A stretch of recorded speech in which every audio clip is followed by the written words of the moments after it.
Hello, listeners. This is Kat, and welcome back to Put Your Hands Up Podfics. This will be the continuation of Throw a Chair Through a Window and Call It a Day. This will be Part 4, Chapter 4, entitled That One Melanie Martinez Song. Yeah. Strongest Advantage. That's what his teacher had called his hero analysis notebooks. The notebooks that he had worked on for over 10 years, that he had been ridiculed, burned, and attacked for, being called his strongest advantage as a hero. It didn't make any sense to Izuku. His classmates said the notebooks were stalkerish and creepy. His teacher said it was some sort of coping mechanism that he started as a way to ignore reality. And even his mother, no matter how much he loved her, got this horribly sad look in her eye whenever she used to see him writing in it. It felt like a knife twisting in his gut, knowing that people hated his notebooks, but he's long since accepted it. He's come to terms with the fact that nobody beside himself understood the value that each page held, and they never would. So why did Aizawa-sensei? Not only had he praised him for it, he even gave suggestions on how to develop it. And the suggestions were thought out, too, not like the ones Kachan used to make, about feeding it to the dogs because at least then it'll be useful. Izuku hates to say it, but for a split second he almost listened to the blonde-haired boy. All he wanted was for his analysis to help him be a hero, to help save others. If he had fed it to the dogs then, well, it'd have some worth. And back then, he'd take what he could get, about having worth. But Aizawa-sensei said it already did, and in turn, that he already did. All in all, it was a very jarring experience. It felt like getting cold water dumped on his head after 10 years of agony in a scalding hot ocean of his tears. Talk about poetic. It was so different than what he was used to. He thought his gaining of One for All would be the missing piece he needed that made him a hero, or just the trust of the number one hero himself. So to hear that the piece he needed was tightly clutched in his hands all along. Holy shit. Izuku heard a loud snort behind him, and whipped around in his seat, coming face to face with the snickering Kaminari. Oh lord, did he say that out loud? It was at that moment he realized he was completely surrounded by over half the class, all of them staring at him with varying expressions. The Baku squad and Emo squad were looking at him with mirth in their eyes and barely concealed laughter. Izuku's closest friends were all shell-shocked, as their jaws hung wide open, well, as shocked as Todoroki could look, and Kachan just looked very, very pale. Strange. Sorry, were you guys saying something? He asked innocently, desperately trying to fight that growing blush on his neck that came from the embarrassment of not paying attention to his surroundings as well as openly cursing. It couldn't have been too bad, though, right? Yeah, Uraraka choked out, still at a loss for words.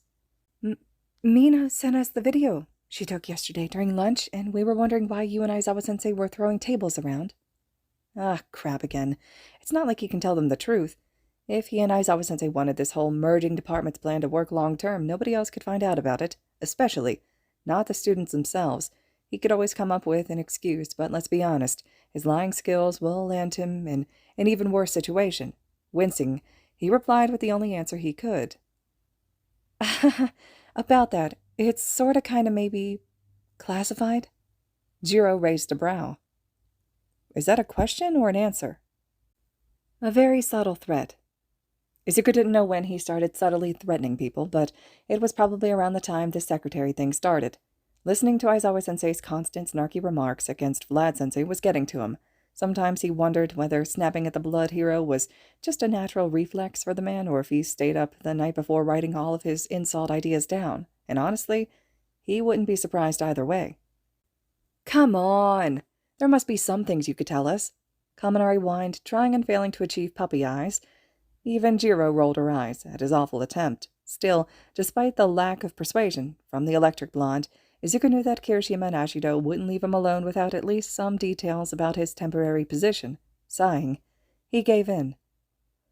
I guess so. What do you want to know?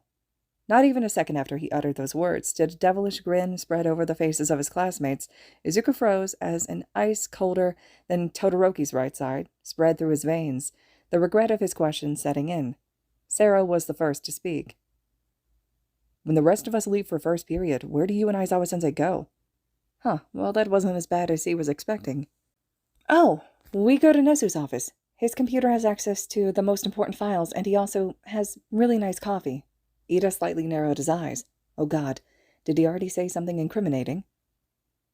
You drink coffee? I thought you preferred tea. His friends noticed his beverage preference. Izuku felt a warm, tingly feeling bubble up in his chest, proof of his appreciation for that little detail. In any case, he answered, I do, but after watching Aizawa-sensei drink coffee a lot, I figured I should give it a try. It's pretty good if you add a bit of sugar. And it was also pretty good without sugar, which Izuku found weird since he usually disliked bitter drinks. Out of the corner of his eye, he saw Todoroki choke and tense up at the statement before grabbing a notebook and writing something down. Huh, how strange.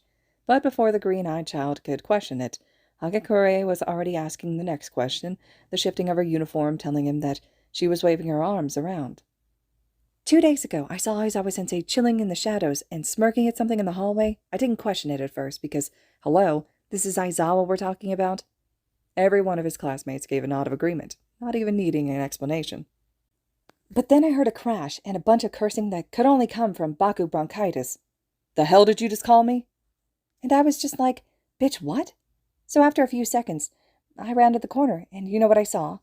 You tackling Boom Boom Boy to the ground and Vlad-sensei standing there in horror, just like, why? Izuku could ask her the same question. He knows for a fact that before he and Aizawa-sensei acted out their plan, they had checked for witnesses and spectators, and they had seen and heard nothing. He would have remembered if he saw a floating uniform anywhere, so the only conclusion that the green-haired child could come to is that Hagekure regularly walks around the school naked to maximize her invisibility quirk. Why? Is it for pranks or something? In any case, he answered the best he could. A persuasion technique. They all gave him a blank stare. As he wilted, was he not specific enough? He opened his mouth to speak again, hoping that saying a slight emotional manipulation sounded better and not totally psychotic. Shut your mouths, extras. I'm asking next. Izuku flinched at the sudden noise, flipping his head around to face the explosive blonde. Katon huffed a bit before giving his full attention to Izuku, glaring at him, and eyes widening a bit when realizing he got no reaction. Shaking off the shock, he spoke. Since when does a useless nerd like you attempt to glare? The four-eyed child gasped. Attempt? It didn't work. And he was so confident in his results, too. Ah, crap. This is going to be a hassle to deal with, isn't it? Now I have to start the experiment all over again. Katon spluttered, as the boy reached for his analysis notebook. What experiment? Huh? Oh. The intimidation experiment, he replied cheerfully. During Monday's vote, I glared at Vlad-sensei, and it must have been pretty effective because he ended up listening to me. He also shivered a bit, which is kind of strange since it's a grown man / pro-hero / teacher being slightly scared by a teenage student. You... Vlad? Huh? Ashido shrieked, slapping her hands on her cheeks. I know, right? And then after that, Aizawa-sensei told me that while my glaring is effective, it can't hurt to practice more. Izuku pressed a finger to his cheek and thought, much like Sue. In fact, he's the one who suggested I try it out on you guys, especially you, Katon. The smiling boy said it so happily and innocently, so painfully unaware of the scheme their teacher was pulling, or, as he would call it, a logical ruse. Katon glared at the ground as if it had personally offended him, but knowing the explosive boy, it probably did somehow. Damn hobo bastard. Izuku paid the words no mind. He even gave me suggestions for other types of intimidation techniques. He thought he heard Momo mutter something along the lines of, oh no, behind him, but he brushed it off as his mind playing tricks on him, because how could these new lessons be a bad thing? Such as having the person meet you in a place that you're familiar and comfortable with. That way they know they're in your territory and you have all the power. Deliberately making a person wait for you to speak so they know your time is more important than theirs. He actually did that yesterday morning. Another one is forcing you to make an important decision before you're ready to, and using dark humor to poke at your flaws. Izuku paused for a second and thought, oblivious to the extreme crisis his classmates were going through as they started to put all of Aizawa-sensei's intimidating puzzle pieces together and figure out the big picture. He knew there was one more technique that his teacher told him to use, and one that he favored and did most often. Strength in numbers, raising their voice, threatening to walk out. All were great, but they still weren't the skill he was looking for. And that's when it hit him. Oh, right, he exclaimed, drawing everyone's attention to him. That's what the last tactic was. All of their stomachs dropped, filling with unbridled fear. Reluctantly but bravely, Ida asked what they were all thinking. What was it? The green child smiled. If someone were to not comply with their wishes, they would threaten them with unreasonable consequences. The classroom door burst open just as the bell rang, and the teacher they all know, love, and slightly fear stalked in. The underground hero left a familiar trail of confidence and conviction behind him, dark eyes gleaming with appraisal as he gazed at his students. However, there was something very different about him. He looked professional. Not that he doesn't always have an air of professionalism around him, but today it seemed that he dressed the way he acts, and now that Izuku thinks about it, he looks quite similar to how he did during the Kamino press conference last year, except slightly less depressed. He had a white button-down shirt and a light blue tie with navy blue stripes. He had a black blazer strung over his arm. He had dress pants and shoes, and his hair was pulled back in the same style as last time. Hey, wait a second. That looks a lot like the hairstyle his mom uses. The child was pulled out of his thoughts by the sound of his teacher's gruff voice. At least that's the same. Get to your class or you're expelled. Of course. We all know it's an intimidation technique by now, but even so, Kaminari let out a sigh that told a tale of both awe and pain. Aizawa-sensei raised an eyebrow, but Ashido and Kachan beat him to the punch. I didn't know you were capable of dressing fancy. Why do you look less like a homeless person than usual? Both very different statements, but implying the same confusion nonetheless. His teacher rolled his eyes. Classified. Another choking sound came from Todoroki, and Izuku had half the idea to offer him a cough drop at this point. Now, are you going to sit there and stare, or do you actually want to be on time for class? Mike's not a yeller, but he will give you a very disappointed stare. That statement alone was enough to snap the rest of Izuku's class out of their shock. From his outfit, all of them deathly afraid of disappointing the most enthusiastic teacher at UA.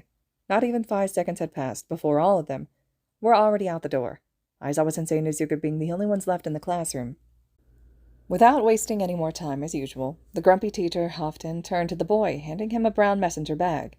A bag he couldn't help but notice looked quite similar to the one Aizawa-sensei had. The bushy-haired child graciously accepted the item and immediately moved to view its contents, unable to control his curiosity. Much to his shock and delight, he found 2 brand-new notebooks inside, as well as a pack of .5mm mechanical pencils, lead and spare erasers included. God, he'd forgotten how amazing new pencils were, as well as the fact that this was what he required as his payment 2 days ago. Wait, how many pencils does he get paid in again? What's his pencil-per-hour rate? Somehow, you've already burned through the last 4 notebooks, so I figured you needed a new supply for today. Izuku stared up at his teacher in awe, barely restraining himself from jumping with joy. He was about to thank the man, and most likely ask him how he'd known the best brand of pencils, when he realized he had just ignored several strange things. Wait, huh? Then he realized how rude that sounded, and started waving his arms around in a panic, as he usually did in embarrassing situations such as this. I mean, thanks for the notebooks and pencils, especially since it included not just spare lead, but extra erasers too, which is pretty weird since I never had that in other packs before. It's pretty useful, but that's not the point. Wow, he sure does love getting off track, huh? I was just wondering, what do you mean for today? Today's a tighter pack schedule than usual. Only one plan to take care of, but it's a lot more complicated and will most likely require you to write more. Might as well be prepared.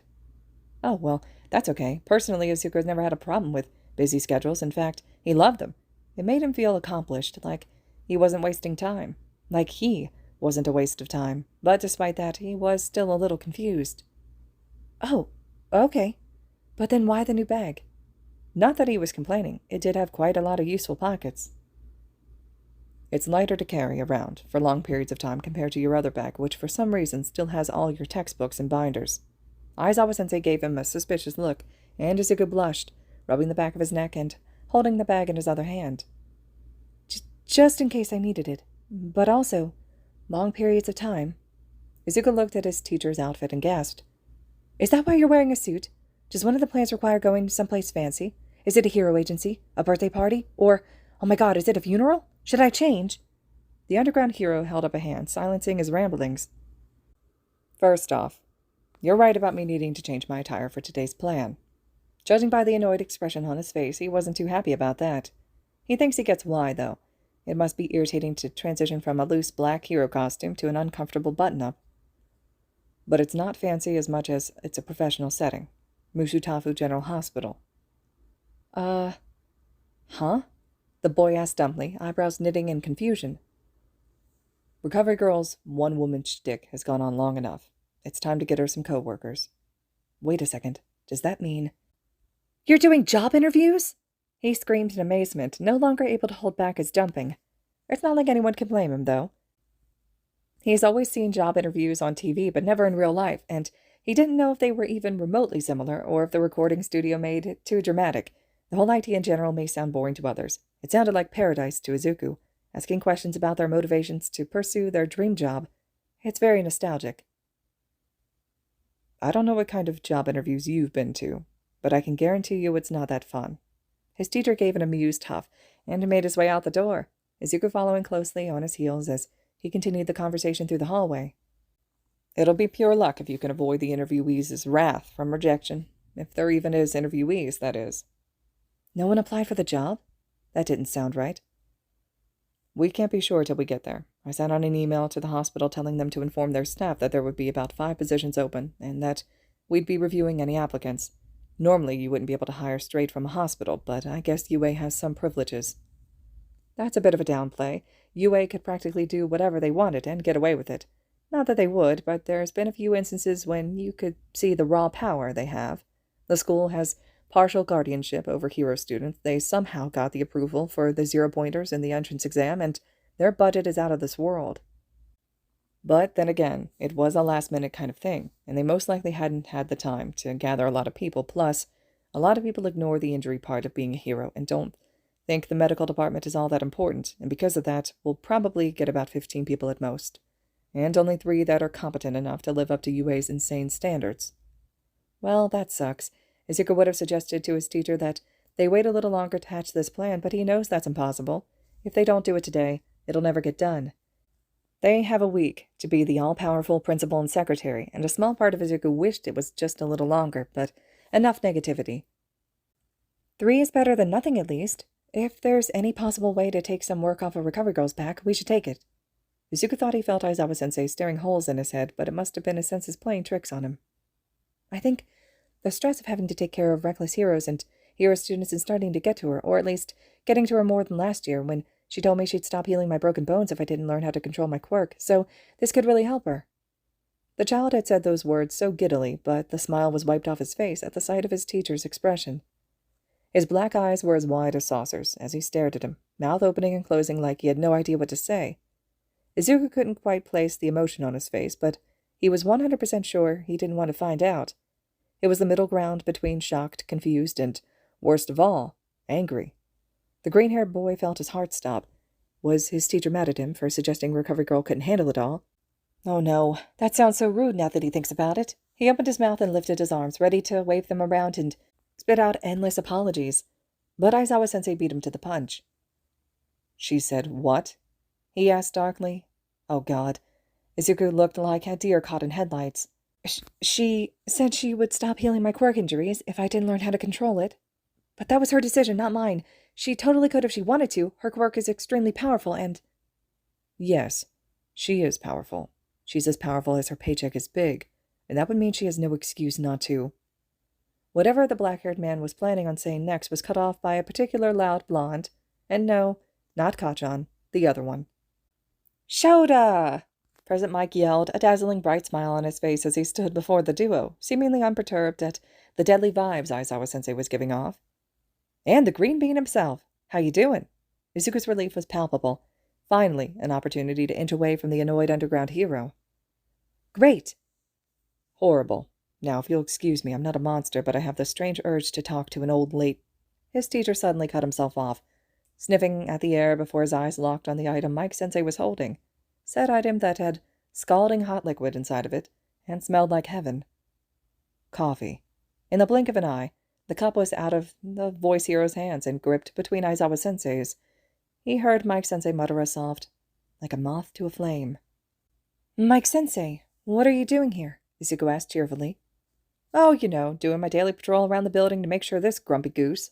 The loud blonde playfully hit Aizawa-sensei on the arm, getting a low grumble in return.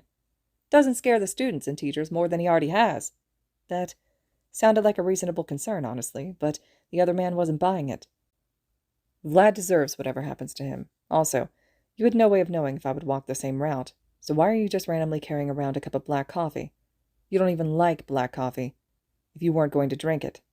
Mike-sensei gave a loud chuckle and landed another playful hit to the man's arm, and Izuku was suddenly reminded of the fact that these two knew each other during their UA years.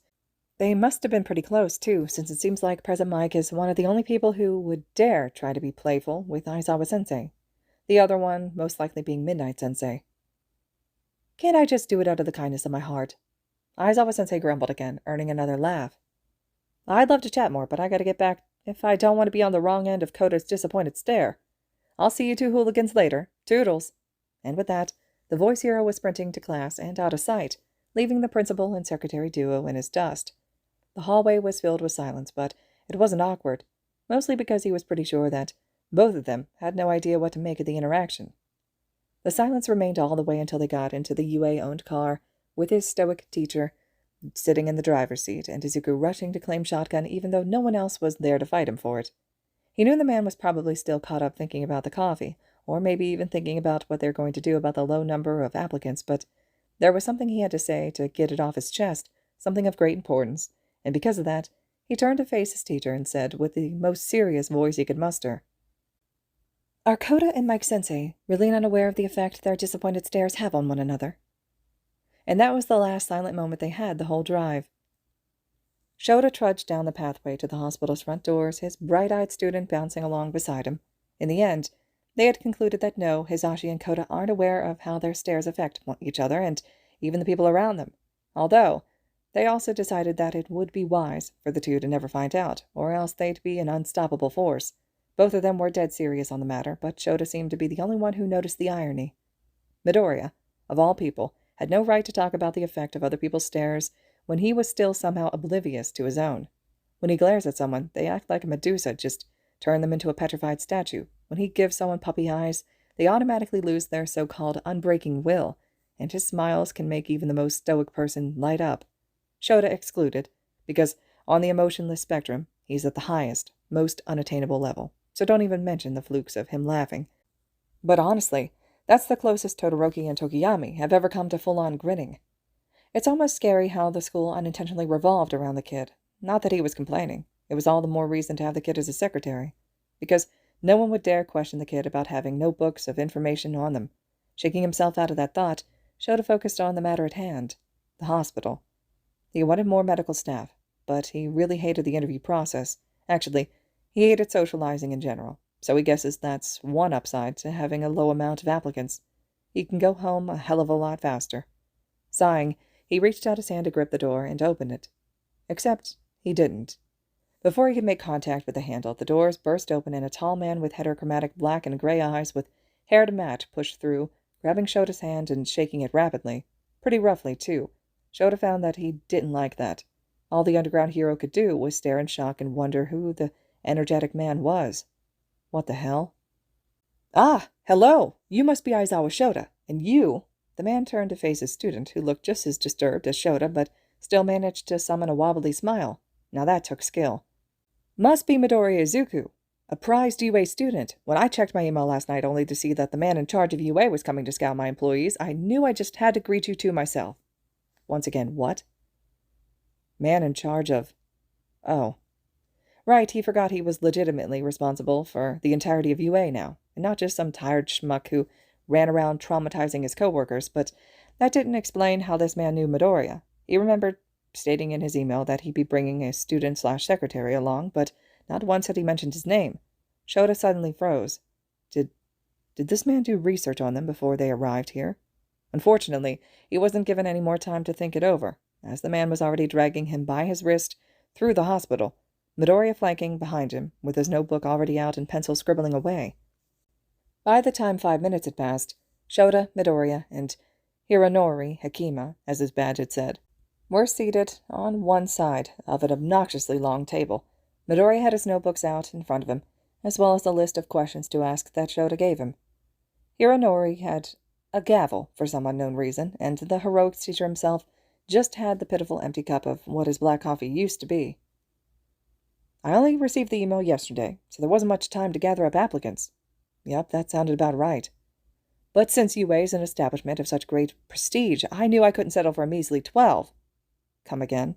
Shota straightened out of his slouched position to face the man. Please let this not mean what he thinks it means. So instead of just sending a staff-wide email about the interviews happening today that most of them probably wouldn't see that late at night, I proceeded to personally call each employee repeatedly until they picked up the call, allowing me to tell them a complete rundown of the job. I sent you that email at 12:30, a time when most of these people are sleeping. The black-haired man breathed out, disbelief lacing his tone, but Hironori was unperturbed. Oh, I know. That's because they were sleeping, but don't worry, I made sure all of them were wide awake to receive the information you provided in the email. Oh my god. Shota has become the one thing he vowed to destroy. A person who interrupts sleep. The employees here are already overworked, yet last night they had to listen to an overly enthusiastic man rant about UA's prestige and summarize the 5 paragraphs of information Shota had originally written to him. What kind of monster would do that intentionally? Oh, that's right. Hironori Hakima would. But here's the one thing that's nagging him. You called every employee? The man happily nodded, unaware of the fear that was climbing its way into the underground hero's gut. Then, how many are here to apply? Even without the man's response, the Cheshire cat smile that slithered onto his face was all Shota needed to know that this was going to be a horrible day. 50. Shota gave a blank stare down at his coffee cup, and a knock was heard by the door. And that's the first one now. He slammed his head down against the table, because at this point it might be the only thing that shocks him out of his self-pity and back into work mode. Hironori flinches at the sound, but Midoriya doesn't bat an eye, and he guesses that's good since they both need to be functioning for this new plan to work. Midoriya, he grumbles out, a little muffled from the table. Do you remember every intimidation technique I told you about? Yes. Good. Finally something good. He sat up and gave the dirtiest glare he could at the door. Good cop, bad cop. Freak 'em out. Analyze. It's the only way to get through them fast enough. The only people we'll hire are the ones who have credentials to make up for their weird habits, or best of all, have credentials and no weird habits. But what counts as a weird habit? Yes. Shota provided no other explanation and gave Hironori, the bastard, a nod, signaling for him to open the door and let the first one in. Well, let's get this show on the road. And may God have mercy on our souls. Shota stared down the man before him. Aquamarine hair spiking around his head, short in size, and lime-green eyes. But other than that, he was relatively normal. Well, besides the 6 blue lines that curled around his nose like the whiskers on a cat. The gruff teacher had half the sense to hire him just for that, but unfortunately he realized the irresponsibility of that decision. Sighing, he proceeded with the regular questions. Name? Orochi Mio. Orochi smirked. Huh, he's a smug one, isn't he?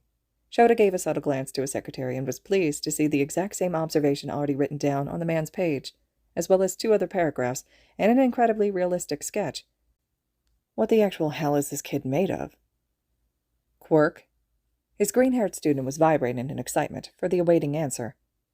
Whisker. I can telepathically remove the lines from my face and make them pick up the items around me all at once. Well, he guesses the smug smirk was at least partially earned. It was one hell of a useful quirk, but still, mentally smirking, Shota watched as his student began the act, trusting Midoriya knew what to do. That's an awesome quirk. Imagine how useful it'd be at a time when you're required to hold multiple items at once. I bet you could even stitch up a wound like that. So many possibilities. Feed into the ego. Midoriya's bright smile suddenly took a sharper, darker turn. And go in for the kill. But what are its limitations? Limitations? Orochi tilted his head, confused, but keeping up that smile. How many whiskers can you use at once? Is there a maximum amount of weight you can hold for each one, or just in total?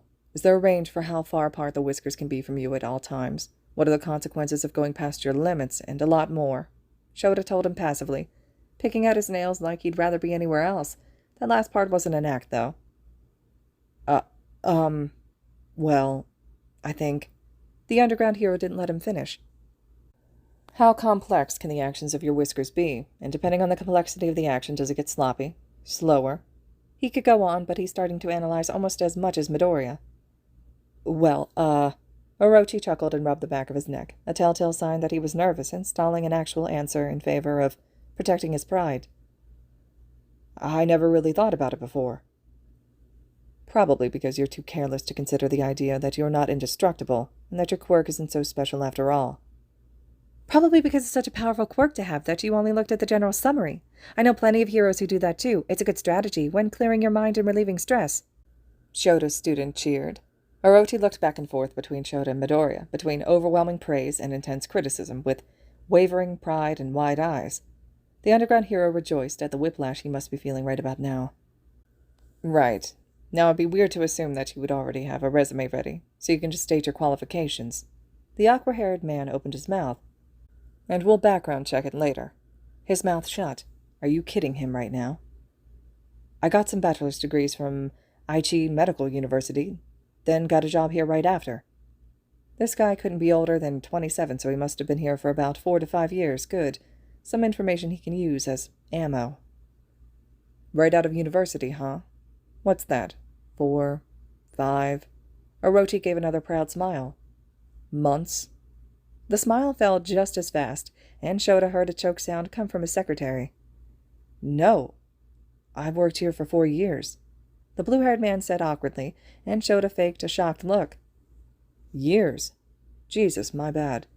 I assumed it would have taken you 8 years to get those degrees, meaning that you'd only have been working here for a short amount of time.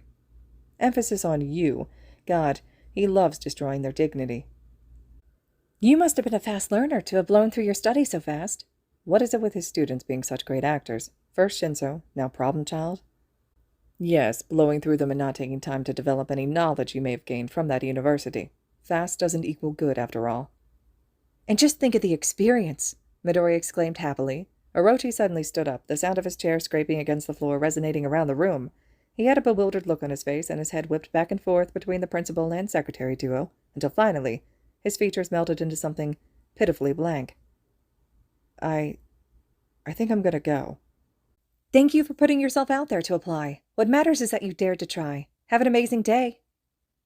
I would say the ends justify the means, but your means were pathetic, and your end shows your lack of determination. Please, never curse my eyes with your presence ever again. The green-eyed man then slowly shook his head, turning around and walked out of the room, leaving amused silence in its wake. It took about 5 seconds for a student to speak up. While I appreciate the running commentary of good cop, bad cop, so did he, to be honest. Why are we doing it again? Well, there are several reasons. One is that if they can't handle anything I say to them, they won't last a second with any harsher students, or just Bakugo in general. At least I have the sympathy to filter out my explicit cursing. Midoriya nodded at that, well aware of his explosive classmates' habits when it came to roasting newcomers. The second reason is that if they actually give a damn about this job, they would have had the sense to fully prepare. Orochi couldn't even give the names of the kind of degrees he supposedly earned. He thought dropping the name of some random college would be enough. And what kind of professional doesn't test the limits of their own quirk? Finally, he sighed. The more criticism I give, the faster they leave. And in turn, the faster I can go home and sleep. He hasn't had the chance to use his sleeping bag for the last 3 days. How is he functioning? He doesn't know. We can't make all of them leave, though, so we'll eventually have to hire someone. In which case, what traits are we looking for? Shota thought for a second before replying. Someone who knows the specifics of their quirk. Someone who can specify all their credentials and experience without me having to goad them on. And someone who realizes the job is more important than getting pissed about someone's opinion of them. Midoriya nodded, writing every word down, but he wasn't done yet. The underground hero turned to face the bushy-haired boy with an exasperated look on his face, but serious nonetheless. But most importantly, someone who doesn't refuse to treat a student's injuries. Midoriya choked. Well, let the interviews begin. No, I think I'd like to move on to bigger and better things, Aniko Bashira said dreamily. We're flattered you consider UA to be bigger and better. If you don't mind me asking, why exactly would you call it that in comparison to Musatafu General Hospital? Midoriya asked. Oh, well that's easy. Here we just get some regular old patients, nothing too exciting. What exactly is supposed to be exciting about an injured civilian? But a UA? I bet there are tons of gruesome medical cases for such a famous, powerful school. That's not a good thing. Did this woman become a nurse practitioner just because she hoped to see a crippled hero one day?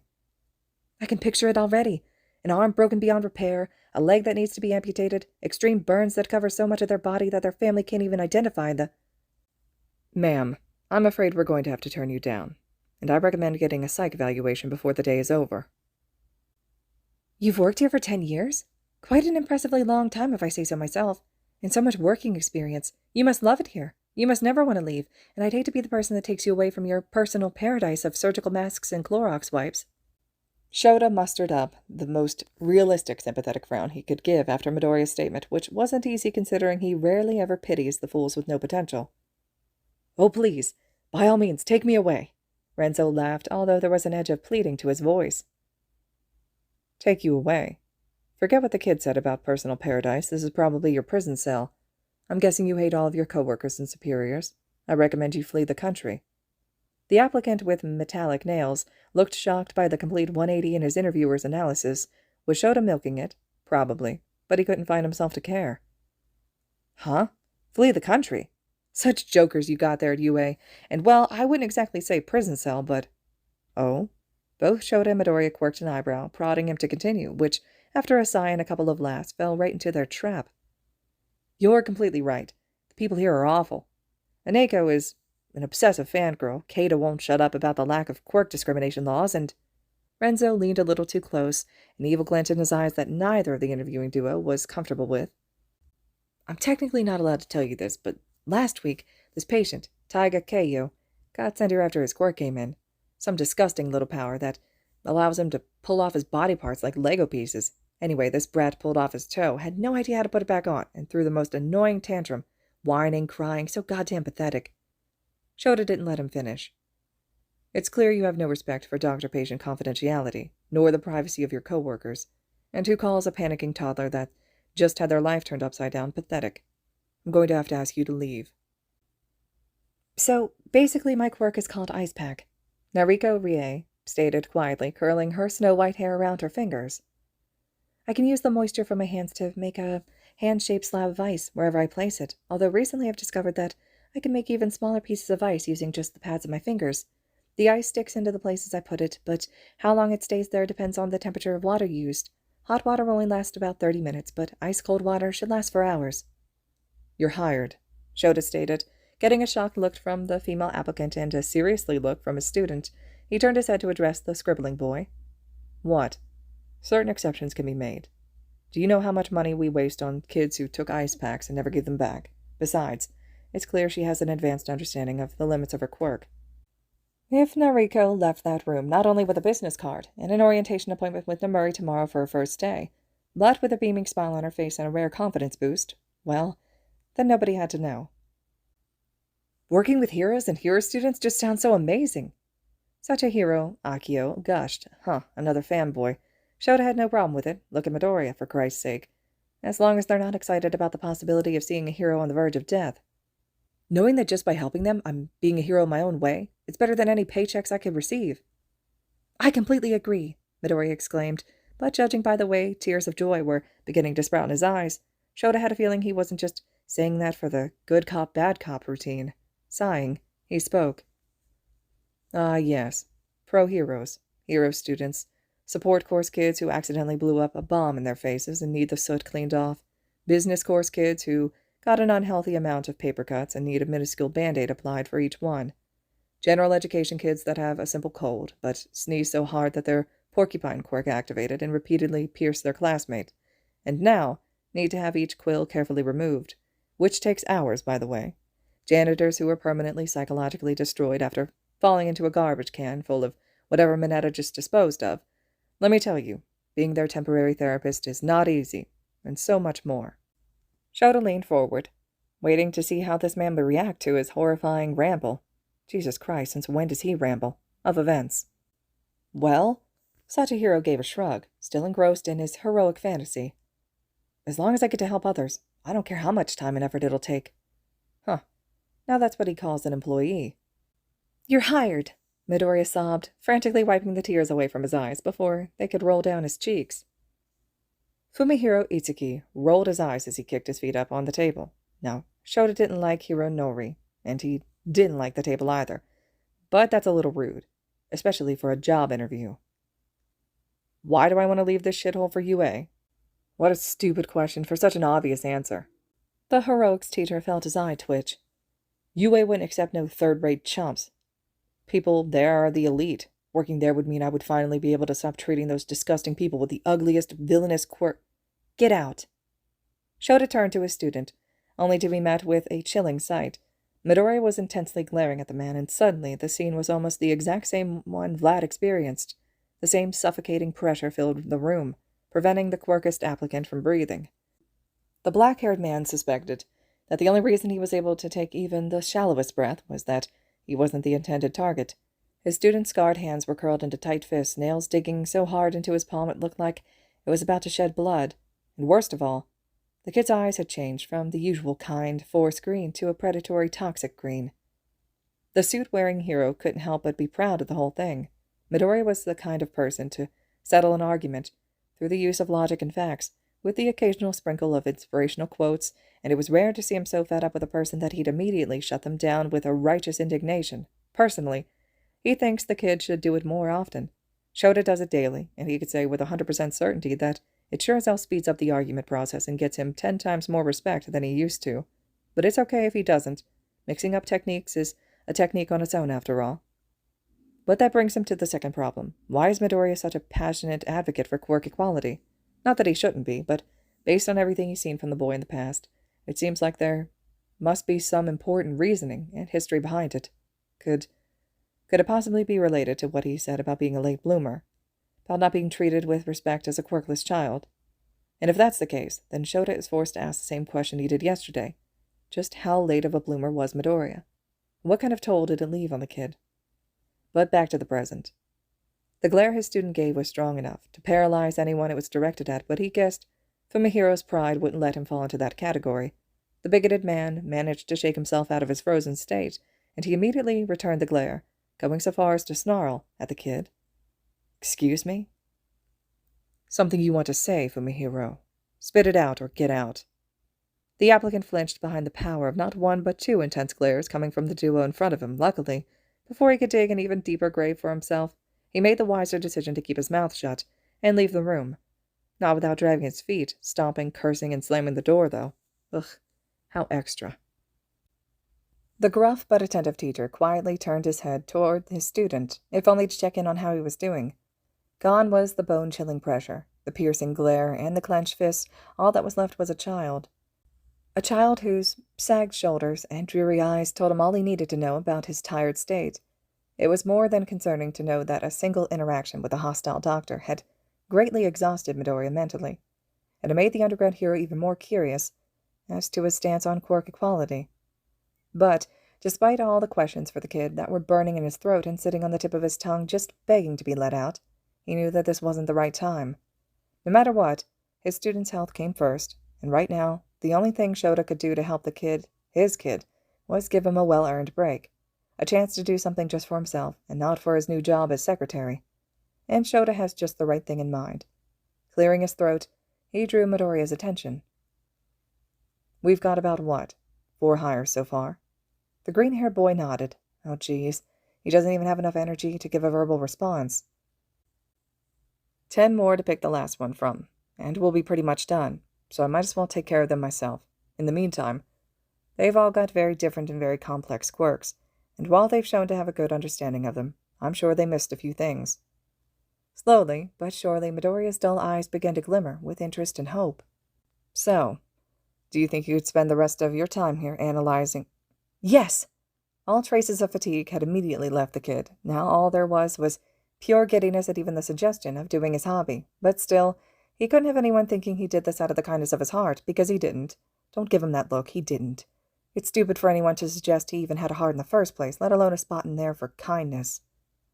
Only because if they want to use their quirks for medical assistance, they're going to have to know every detail to get the best quality out of— Yup. Didn't even let me finish. Judging by the mischievous look on Midoriya's eyes, he was doing this on purpose now. Shota gave an amused huff and wished he still had his capture weapon with him so he could hide the way his lips twitched into an almost smile, because he does not smile, thank you very much. Yeah, cheeky brat. He rolled his eyes. Grab your notebooks and head to the waiting area out front. Just make sure to tell Mr. Hironori where you're going. I don't want him to have a heart attack because he lost track of a prized UA student. The kid snorted, and the underground hero was left wondering when he had ever started cracking jokes. God, if Miss Jo could see him now. With an enthusiastic goodbye and a wave so aggressive it had sparks of green lightning crackling around it, Midoriya left the interview room and skipped off to his quirk analysis heaven. It was at that moment Shota realized he couldn't do the whole good cop, bad cop routine as a single person, and that he actually had to conduct regular interviews now. It was a sad fate to resign himself to, but he didn't regret it for a second. Knowing that what he did just made his student's day even the littlest bit better was all he needed to not completely despise the inevitable torture of 10 boring interviews. And no, it is not because of his bleeding heart. Shota trudged out of the interview room, exhausted and wanting nothing more than his yellow sleeping bag. He knew it was ugly, and he knew it made people think of a demented caterpillar, but it was comfortable nonetheless. It was also the only known cure for his insomnia, along with cats. Rounding around the hospital hallway to the front desk, Shota was immediately ambushed by an energetic Hironori, guaranteeing that his torture and suffering were not over yet. "Mr. Aizawa, you finished the interviews already?" The hell does he mean already? This took hours. "As expected, from the leader of UA. I trust you found a few employees that lived up to your standards." I can't believe I'm saying this, but yes, and it took a hell of a lot longer than it should have. Hironori looked awkward at the jab, gently pulling at his tie to loosen it. Taking pity on the man for the first time ever, Shota decided to lay off a bit. "But the ones I recruited are certainly worth the praise. I'll be taking Nariko Rie, Satohiro Akio, Fuyuko, Cho, Hina Keiko, and Makoto Fudo. They'll be starting at the earliest convenience." The other man looked absolutely thrilled that Shota was taking a good handful of his employees, but he also looked a bit confused. "What about Fumihiro Itsuki?" "Huh? What?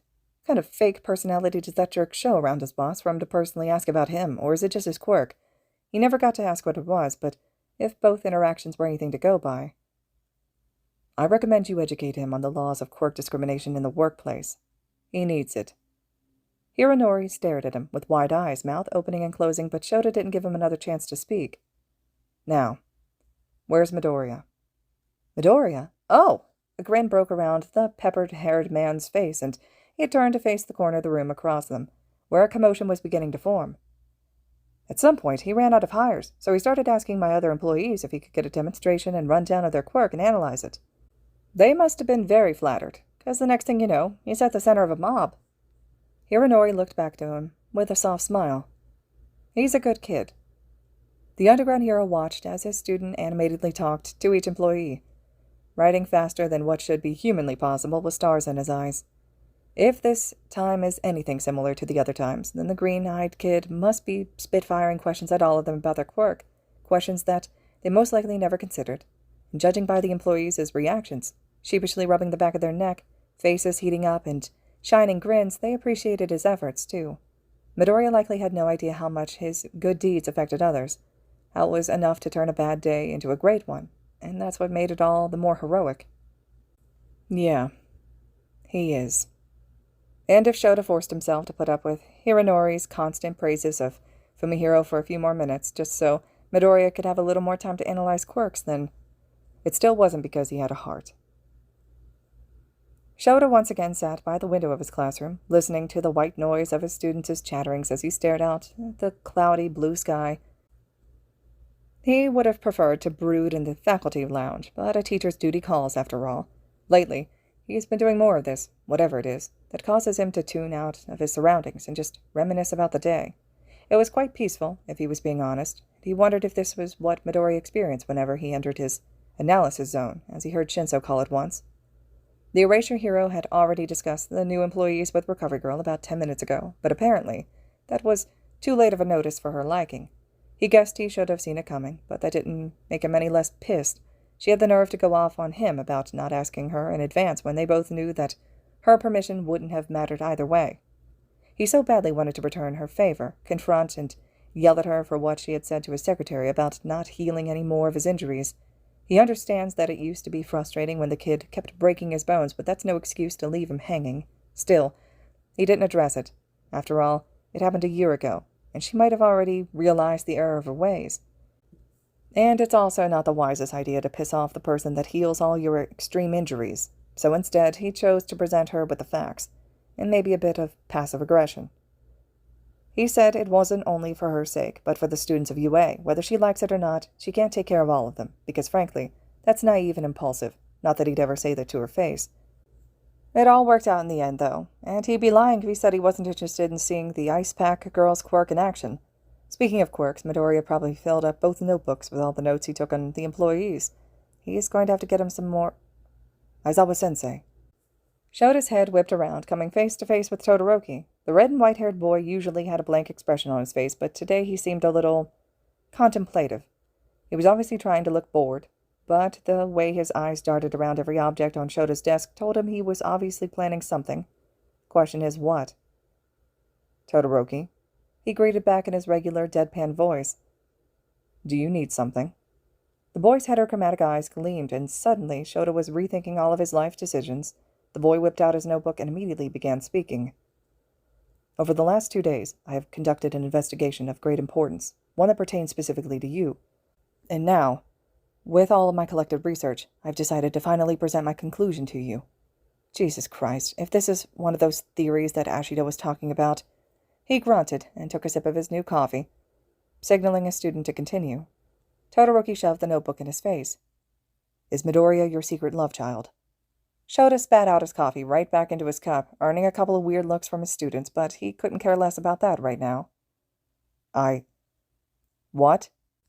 This has to be a joke, right? Todoroki's been spending some time with Kaminari lately. Is this some sort of prank the other kid devised? Shota desperately searched his student's eyes for any sign of amusement or mischief, but all he found was ice-cold seriousness. I used to think that Shinzo Hitoshi was your son, but a week ago, he dragged me to meet his parents at the front gate just to prove me wrong. Of course, there's always a chance he hired those adults on Craigslist, but I doubt he'd go that far. Did this kid think he had 2 illegitimate children? As for Midoriya, I used to think he was All Might's secret love child, and part of me still does, but your case provides more evidence. No, absolutely not. He will not be put in the same position as All Might. Todoroki, there's no evidence. Exhibit A, genetics. Oh God, please no. As anyone can see, Midoriya takes after his mother, with green eyes and green hair, except his hair isn't green. Contrary to popular belief, it's green and black. I checked. Who has black hair? You. Like millions of other people. Your quirk is erasure. It erases someone's quirk. Midoriya once told me that he was a late bloomer and considered quirkless for a while. I assumed that people with erasure quirks create the risk of their children being late bloomers or quirkless. First of all, quirks aren't passed down like that. And second, Midoriya is no longer quirkless, therefore your argument is invalid. Whenever Midoriya is powered up, his hair begins to float. Who else has floating hair? You. It floats because of the electricity. Exhibit B, traits. Todoroki turned the page, and Shota sputtered. He's just now getting to B? Did they not already get to D? No, scratch that. He doesn't want to hear any of this evidence in the first place. But how much evidence does he have? This morning, before you came into class, we asked Midoriya questions about his job as secretary, and I noticed some questionable details. He drinks coffee just like you now, instead of tea. You taught him the same intimidation techniques that you use on others, specifically the glare. You both have the same bag now, and most importantly, a shadow passed over the boy's face. You both said the word classified. Shota looked at the boy, really looked this time. Part of him still grasping onto the hope that this was some weird prank. Another part wanted to laugh at the absurdity of the accusation. A third part wanted to ask when Todoroki had the time to put all this together, and what kind of data he had in that notebook of his. But the final part just wanted to bash his head against the wall and curse the gods. He settled for secret option number 5, logic. Todoroki. No.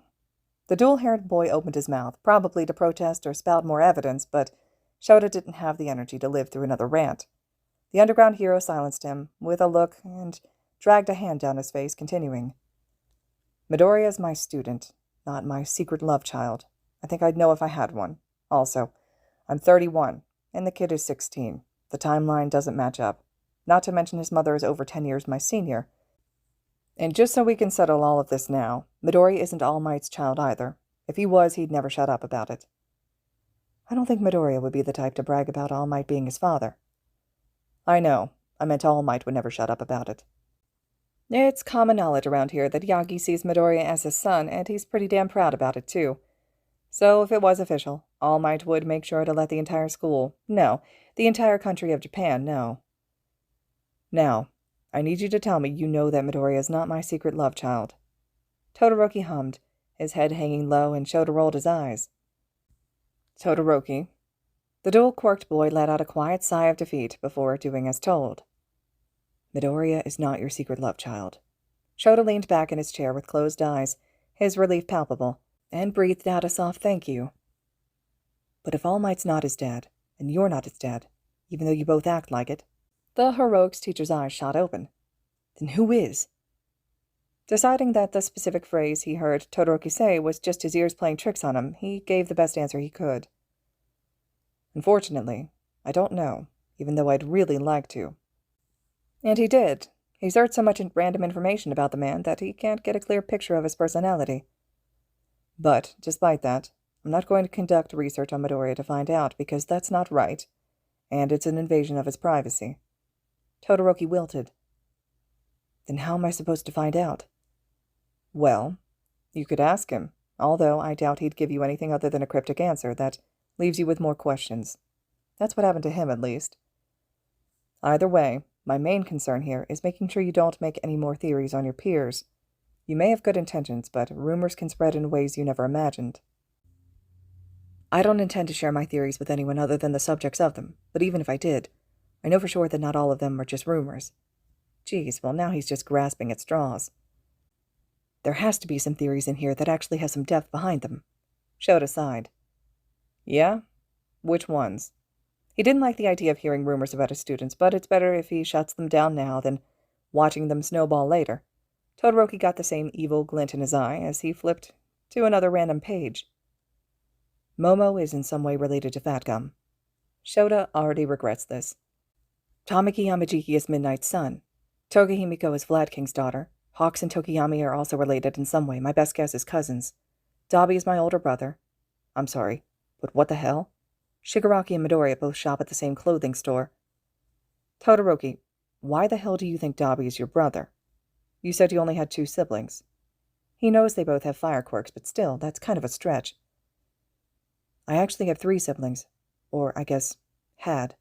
Shota furrowed his eyebrows at the phrasing, concern lacing his features. My older sister, Fuyumi, my older brother, Natsuo, and my eldest brother, Toya. Hesitantly, the gruff teacher asked the inevitable question. What happened to Toya? He didn't want to overstep his boundaries, but this felt like something Todoroki needed to let out, even if he didn't realize it yet. And he obviously didn't, judging by his emotionless expression. When he first got his quirk, his body couldn't handle the flames. It was powerful, strong enough to cremate anything it touched, but my father deemed it useless, so he moved on to me. What did that mean? I was pretty young at the time, so I don't remember exactly what happened, but Toya died in an accident regarding his quirk. Shota felt his body tense up, and his breaths get shallow. They never found his body. I'm sorry for your loss, he said carefully, unsure of Todoroki's mental state at the moment and what could possibly send him into a breakdown, so you can imagine his surprise when absolutely nothing about the boy changed. Don't be. I hardly remember him anyway. Still. Point is, I'm not so sure he's dead anymore. Shota still doesn't feel comfortable with this, but it's not about what he feels, it's about Todoroki. How did it get from Midoriya being his secret love child to this? We never found his body. We just assumed he had burned to death, but after seeing Dabi, it's a real possibility that it had been faked. Recently I discovered that, with enough concentration, my fire can turn blue, the same shade as Dabi's fire. Dabi's fire can also decimate any obstacles. The scars on him also suggest that his body isn't suited for his quirk, just like Toya. His eyes are blue just like my father, and Dabi specifically targeted my father during his fight with Hawks against the Nomu. There are too many coincidences for it not to mean something. Shota hates to say it, but it made sense, and he didn't know if that was a good thing or a bad thing. On one hand, great. The brother he believed to be dead for the majority of his life had actually survived, and they may have a chance of reuniting. On the other hand, shit. Todoroki's brother, the son of the #1 hero, faked his death and became a villain. He doesn't care so much that he is, more about why. He's met Endeavor on several occasions, and he can say from experience that if he had to sleep in the same house as that man, he'd throw himself off a building, but it's clearly more extreme than he'd originally thought, if it was enough to motivate Toya into teaming up with the League. He would have to look into it this week, no matter what. He may just be a teacher or principal, but these students are his responsibility, and he'll do whatever it takes to make sure they're safe. Midoriya, Todoroki, and whoever else needed it. Shota then realized that the dual-quirked boy had finished his explanation and was now waiting for an actual answer. Yeah, he'd help these kids, but right now he had to find the least awkward way to end the conversation. Encourage Todoroki. Find out how to help them. I see. You do have solid reasoning for this theory, and I don't doubt that you have more for the others too, but unfortunately there's no way to be 100% sure unless you get undeniable evidence, so I suggest you start with that. God, this better not backfire. Although, you shouldn't try getting more information on Dobby. You should practice getting info on another theory so that you can have an easier time doing the same with your brother's case. I think I get what you mean. Does he? Does he? Shota really hopes there are no misunderstandings, or else he might just end up getting burned to death. But which theory should I use as practice? Toga Himiko being Vlad King's daughter. He replied with no hesitation. This may be the one decision that he's made in the last 10 minutes that he doesn't regret. Todoroki gave a firm nod, seeming to have forgotten what the topic of this conversation was originally about. Not that that's a bad thing. Yes, Aizawa-sensei. Godspeed. And with that the boy shot off back to his desk and resumed his scribbling, only then to show to release the tension that had been building up in his shoulders ever since the name Toya was mentioned. Okay, so, list of things to manage. Todoroki's emotionless state when discussing his maybe-dead, maybe-villain brother, the way Endeavor manages his household, Midoriya's sensitivity to quirk discrimination and his devotion to the quirkless, and finally, the best way to make Vlad's life a living hell. Yeah, it sounded like a lot now that he put it all out in the open. He's going to have to be smart about this. If he's too straightforward, he'll scare off his students before he can identify the problem and solve it. If he tells anyone, specifically Midoriya, what his new list is, and how he's included in it, he will no doubt reject formulating a functional plan. Lord knows he needs Midoriya to make the best plan possible. Oh. Shota smirked. So that's what he'll do. A few minutes later, the bell had rung. The students and teachers had left the building. Hizashi dropped Shota off at his apartment, and the tired man was left by himself with nothing but a computer, coffee mug, and notebook in front of him to hatch his next course of action. Or at least, the course of action for making the next course of action. God, this is too complicated. But yeah, he'd help his students all right, and he'll do it not just as the new principal of UA, but as the scheming underground hero he is. 5 minutes later, it occurred to Shota that his student had legitimately asked if Midoriya was his son, and that he'd never be able to look Mrs. Midoriya in the eyes ever again. All right, listeners, this concludes Chapter 4 of Throw a Chair Through a Window and Call It a Day. Chapter 5 will be next. I love this chapter. I think Aizawa's dad instincts are really coming into play more. I love Todoroki's conspiracy theories. Those always crack me up. I hope you all enjoyed it as well, though. Let me know your thoughts and reactions to this one. And as always, thank you so much for listening.